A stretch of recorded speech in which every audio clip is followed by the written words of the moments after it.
Hello à toi qui regarde cette vidéo. La parole de Dieu t'enseigne, elle nous enseigne, avant tout j'espère que tu vas bien, elle nous enseigne que Dieu n'a pas été léger avec nous, il n'a pas été radin, il a été généreux jusqu'à dire que tu es béni de toutes les bénédictions qu'il y a dans le ciel. La version parole vivante te dira que, et je te mets la référence, hein, que tu es béni.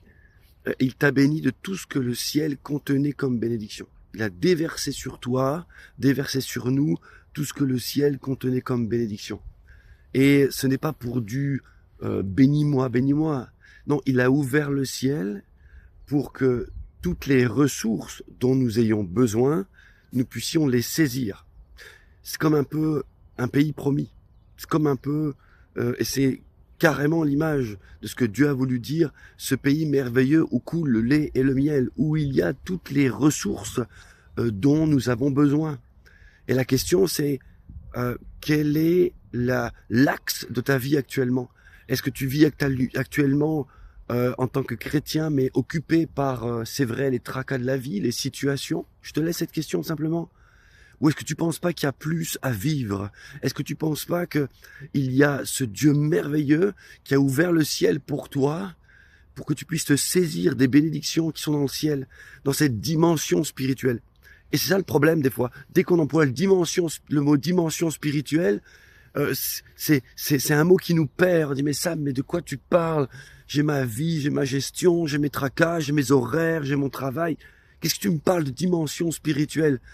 Oui, mais le problème, c'est que si nous, enfants de Dieu, nous ne nous rendons pas compte de ce décalage, nous avons un souci parce que la parole de Dieu ne fait que nous parler de dimension spirituelle. Quand elle dit « cherchez d'abord le royaume de Dieu », elle te parle d'une dimension spirituelle à chercher. C'est pas aller chercher sur Internet un message ou c'est pas que ça. C'est rentrer toi dans le royaume de Dieu, toi, dans la présence de Dieu. Il s'agit d'une dimension spirituelle. Et tu peux pas te permettre de vivre et juste être perdu avec ce principe-là.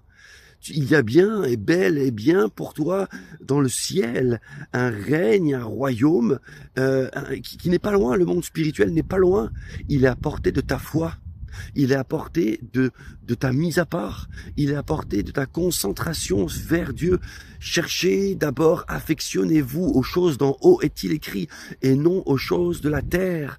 Que vos yeux soient portés vers les choses d'en haut. Encore un aspect de la dimension spirituelle. C'est comme si Dieu te disait, mais regarde ce que tu ne vois pas. Le royaume de Dieu, le règne de Dieu est bien un lieu de ressources pour ta vie. Et la Bible va plus loin, la parole de Dieu va plus loin et elle dit, quand vous chercherez, on vous dira, le royaume est ici, il est là. Et Jésus dira, mais non, en fait, il est là maintenant au milieu de vous. Il y a cette proximité à portée de main. Et ce lieu de ressources est pour toi aussi. Parce qu'il t'a béni, il a déversé sur toi toutes les ressources, toutes les bénédictions que le ciel contenait. Et c'est réellement l'image, ce pays promis. Sauf que sur 12 espions, 2 sont revenus, avec la volonté d'y aller. Et 10 ont dit non mais c'est trop, on peut pas y aller. Ce sont des géants et nous sommes à leurs yeux comme des sauterelles. Et, la question que je te pose, tu vois, il y avait ces 12 espions. Et en réalité, quand Jésus, avant de partir, a parlé à ses disciples, alors qu'il était mort, ressuscité, il était revenu, les 12 espions, eux, ont mis 40 jours pour visiter le pays promis. Et Jésus a pris le temps, 40 jours, pour parler à ses disciples de quoi? Du royaume de Dieu. Et ensuite, il est remonté au ciel, ils ont attendu 10 jours, et ils ont reçu qui? La puissance du Saint-Esprit sur eux. 12 espions, 12 disciples. 40 jours de visite du pays promis, 40 jours passés avec le Seigneur où il a visité quelque part, expliqué le royaume de Dieu. Où en es-tu dans cette question?